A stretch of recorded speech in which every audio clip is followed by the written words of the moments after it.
नमस्कार, आप सभी का स्वागत है। आपके साथ मैं हूं मोनिका सिंह। पंजाब के शिक्षा मंत्री हरजोत बैंस की पत्नी और मोहाली एसपी ज्योति यादव के नेतृत्व में स्कूलों में छात्राओं के साथ लोहड़ी मनाई गई। इस दौरान छात्राओं को मूंगफली, गजक और रेवड़ियां बांटी गई। ज्योति यादव ने कहा कि अपने आप को किसी भी तरह से कम नहीं आंकना चाहिए, क्योंकि आज के समय में लड़कियां भी हर क्षेत्र में बराबर हैं।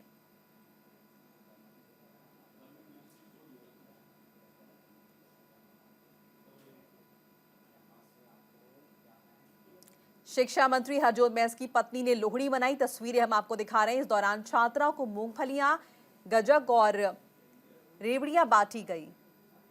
उन्होंने इस दौरान महिलाओं के सशक्तिकरण पर भी बात कही। उन्होंने कहा कि आज के दौर में लड़कियां, महिलाएं किसी से भी कम नहीं हैं।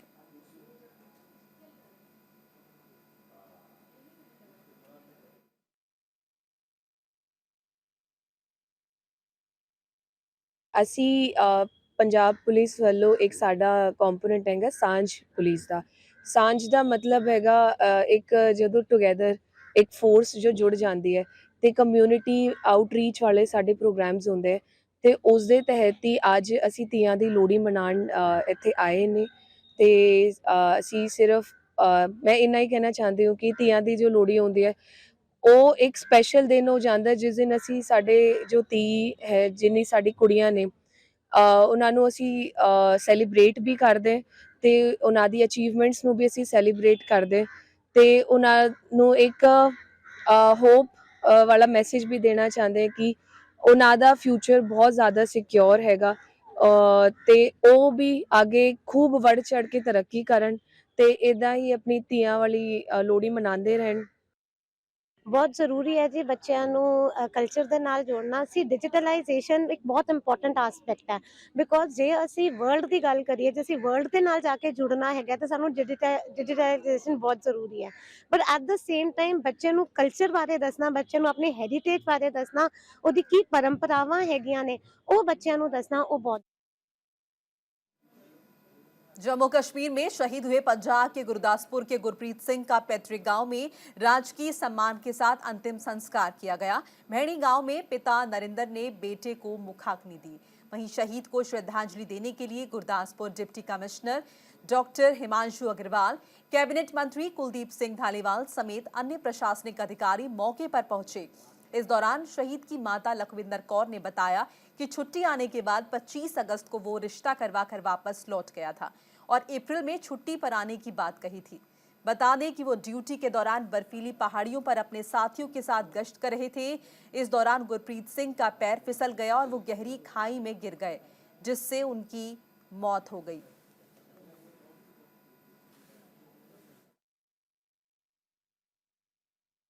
ਅੱਜ ਜੀ ਪੈਣੀ ਖੱਦਰ 'ਚ ਸ਼ਹੀਦ ਗੁਰਪ੍ਰੀਤ ਸਿੰਘ ਦੇ ਅਸੀਂ ਸੰਸਕਾਰ ਤੇ ਮੰਤਰੀ ਸਾਹਿਬ ਦੇ ਨਾਲ ਪਹੁੰਚੇ ਹਾਂ। ਮਾਨਯੋਗ ਮੁੱਖ ਮੰਤਰੀ ਭਗਵੰਤ ਸਿੰਘ ਜੀ ਮਾਨ ਜੀ ਵੱਲੋਂ ਸਾਡੀ ਡਿਊਟੀ ਲਗਾਈ ਗਈ ਸੀ। ਅਸੀਂ ਸ਼ਹੀਦ ਦੇ ਪਰਿਵਾਰ ਦਾ ਦੁੱਖ ਸਾਂਝਾ ਕਰਨ ਲਈ ਉਹਨਾਂ ਦੇ ਨਾਲ ਸ਼ਾਮਲ ਹੋਏ ਨੇ। ਸਾਨੂੰ ਇਹ ਵੀ ਪਤਾ ਲੱਗਿਆ ਕਿ ਇਸ ਪਿੰਡ ਪੈਣੀ ਖੱਦਰ ਦੇ ਵਿੱਚ ਬਹੁਤ ਸਾਡੇ 100 ਤੋਂ ਵੱਧ ਜਿਹੜੇ ਹੈ ਪਰਿਵਾਰ ਜਿਹੜੇ ਹੈ ਸੈਨਿਕ ਉਹਨਾਂ ਦੇ ਨਾਲ ਜੁੜੇ ਹੋਏ ਨੇ ਅਤੇ ਇੱਥੇ ਪਹਿਲਾਂ ਵੀ ਇੱਕ ਸਾਡੇ ਸੈਨਿਕ ਸ਼ਹੀਦ ਹੋਏ ਸੀਗੇ। ਅਤੇ ਮਾਨਯੋਗ ਮੰਤਰੀ ਜੀ ਨੇ ਇਹ ਅਨਾਊਂਸ ਵੀ ਕੀਤਾ ਕਿ ਸ਼ਹੀਦ ਦੇ ਨਾਂ 'ਤੇ ਇੱਥੇ ਇੱਕ ਖੇਡ ਸਟੇਡੀਅਮ ਜਿਹੜਾ ਬਣਾਇਆ ਜਾਊਗਾ। ਅਸੀਂ ਤੁਰੰਤ ਉਸ 'ਤੇ ਕਾਰਵਾਈ ਕਰਾਵਾਂਗੇ। ਇਸ ਦੇ ਨਾਲ ਨਾਲ ਪਿੰਡ ਦੇ ਹੋਰ ਵੀ ਜੋ ਵੀ ਕਾਰਜ ਨੇ ਸਾਨੂੰ ਸਕੂਲ ਬਾਰੇ ਦੱਸਿਆ ਹੈਗਾ, ਇਹ ਬਹੁਤ ਛੋਟੀ ਛੋਟੀ ਗੱਲਾਂ ਅਸੀਂ ਜਿੰਨਾ ਵੀ ਕੁਝ ਕਰ ਪਾਵਾਂਗੇ ਪਿੰਡ ਲਈ ਉਹ ਉਹਨਾਂ ਦੀ ਸ਼ਹਾਦਤ ਦੀ ਤੁਲਨਾ ਨਹੀਂ ਆਪਾਂ ਕਰ ਸਕਦੇ। ਮੈਨੂੰ ਮਾਣ ਹੈ ਆਪਣੇ ਪੁੱਤਰ ਸ਼ਹੀਦ ਤੇ 7 ਤਰੀਕ ਦੀ। ਕੀ ਕਹਿੰਦਾ ਸੀ? ਕਹਿੰਦਾ ਮੈਂ ਫਰਵਰੀ ਨੂੰ ਆਉਣਾ। ਮੈਂ ਕਿਹਾ ਨਹੀਂ ਆ ਜਾ, ਵਿਆਹ ਹੀ ਸਾਡੇ ਆ ਜਾਓ, 7/11 ਦਾ ਵਿਆਹ ਸੀ ਤੇ ਆ ਜਾ। ਆਂਦਾ ਨਹੀਂ ਮੰਮੀ ਮੈਂ ਫਰਵਰੀ 'ਚ ਛੁੱਟੀ ਆਉਣਾ ਹੈ। ਸਰ ਅਸੀਂ ਬੜੇ ਇਸ ਵੇਲੇ ਸੋਗਮਈ ਟਾਈਮ 'ਤੇ ਖੜ੍ਹੇ ਆ।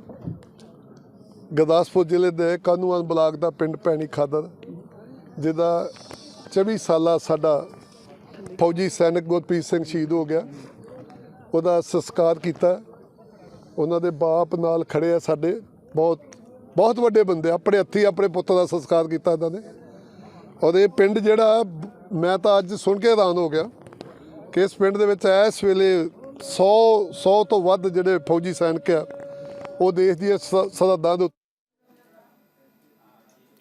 और 71वीं बीएसएफ बटालियन की ओर से गांव नौशेरा ढाला में नशा मुक्त भारत के लिए अभियान चलाया गया। इस संबंध में कमांडेंट प्रमोद प्रसाद नौटियाल ने सीमावर्ती क्षेत्रों में नशीली दवाओं से होने वाले नुकसान के बारे में बताया। उन्होंने कहा कि हर व्यक्ति को यह समझना होगा कि नशे की आदत न सिर्फ उनके शरीर और दिमाग पर गहरा प्रभाव डालती है, बल्कि उनके उज्जवल भविष्य को भी खत्म कर देती है। इस दौरान बीएसएफ कर्मियों को भी निर्देशित किया गया कि हम जनता, विशेषकर युवा पीढ़ी के बीच नशा विरोधी अभियान के बारे में जागरूकता किस तरह से फैला सकते हैं।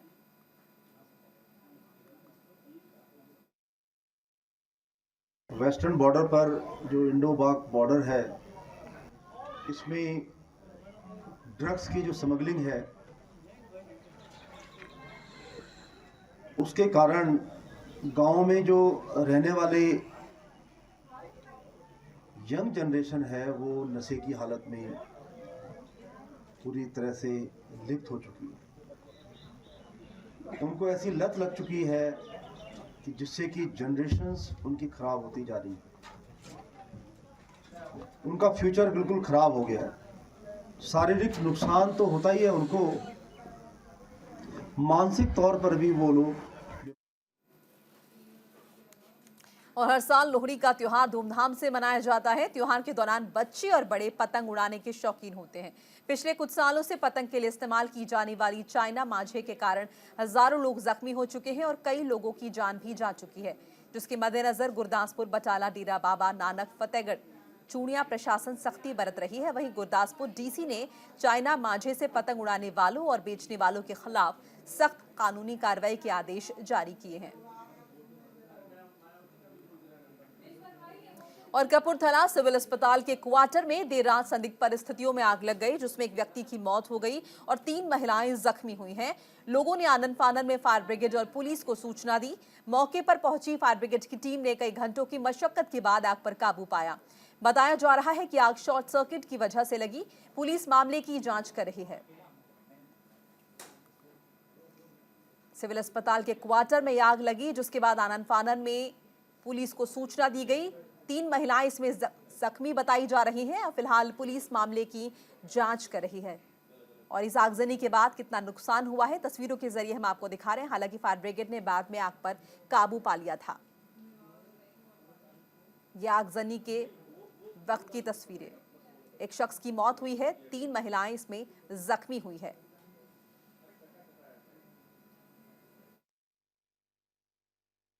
त्योहार के एक दिन पहले कपूरथला पुलिस ने पतंग की दुकानों पर एक्शन लिया। इस एक्शन के दौरान पतंगों की दुकानों पर चेकिंग की गई। वहीं दुकानों पर पतंग खरीद रहे लोगों की भी चेकिंग की गई। इस दौरान पुलिस ने कुछ दुकानों से चाइनीज मांझे बरामद किए। पुलिस ने कहा कि इन सब पर कानूनी कार्रवाई की जाए। तो चाइनीज मांझे को लेकर पहले ही प्रशासन की तरफ से चेतावनी जारी की गई है। कानूनी कार्रवाई की जाएगी। जो लोग इसे खरीदते या बेचते हुए पकड़े जाएंगे। बावजूद इसके बदस्तूर ये दुकानों पर बेची जा रही है और लोग इसे खरीद भी रहे हैं। हालांकि पुलिस ने साफ कर दिया है कि पकड़े जाने पर कानूनी कार्रवाई होगी। पतंगों की कुछ दुकानों पर पुलिस ने एक्शन भी लिया। पुलिस यहां पहुंची और कुछ दुकानों से चाइनीज मांझे बरामद किए।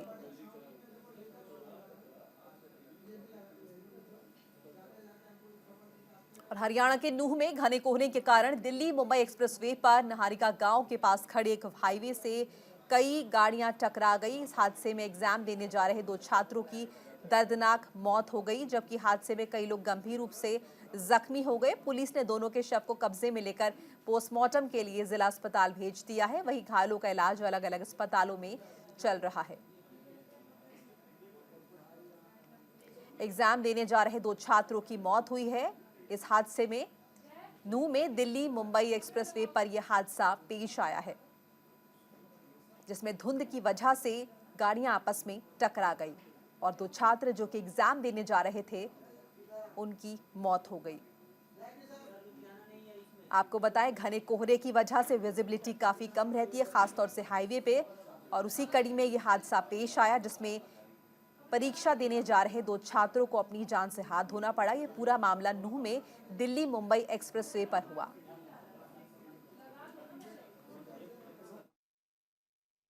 जो यह हादसा हुआ है नहारी का गांव के पास हुआ है। और ये हादसा का मेन कारण यही रहा कि जो इसमें एक डंपर था, हाईवे बड़ा, वो बीचों बाच रोड पे खड़ा करके चला गया। पता नहीं, बता रहे कि डीजल ख़त्म हो गया उसका। और धुंध इतनी थी बहुत ज़्यादा सुबह, तो दिखी नहीं गाड़ी। पीछे से हाईवे में, बीच हाईवे पे खड़ा था, तो वो डंपर में लगी थी गाड़ी। सुबह ये 7 बजे का हादसा है।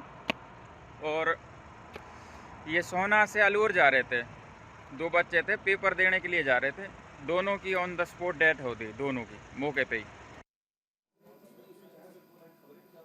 और पलवल के पास चिरवाड़ी के पास ट्रैक्टर ट्रॉली और बाइक के बीच टक्कर हो गई, जिसमें बाइक चालक गंभीर रूप से जख्मी हो गया और अस्पताल ले जाते वक्त उसकी मौत हो गई। मृतक के परिजनों ने पोस्टमार्टम के लिए जिला अस्पताल वो लोग पहुंचे, लेकिन एफआईआर दर्ज नहीं होने की वजह से पोस्टमार्टम नहीं हो पाया। वहीं पुलिस एफआईआर दर्ज करने में भी आनाकानी कर रही थी। इस पर परिजनों ने जिला अस्पताल में काफी हंगामा किया। इसके बाद पलवल चांदहट थाने में इस संबंध में मुकदमा दर्ज किया गया। तो पुलिस यहां पर एफआईआर दर्ज करने में आनाकानी कर रही थी, लेकिन परिजनों के हंगामे के बाद पुलिस ने एक्शन लिया और एफआईआर दर्ज की। ट्रैक्टर ट्रॉली और बाइक के बीच टक्कर का यह मामला है।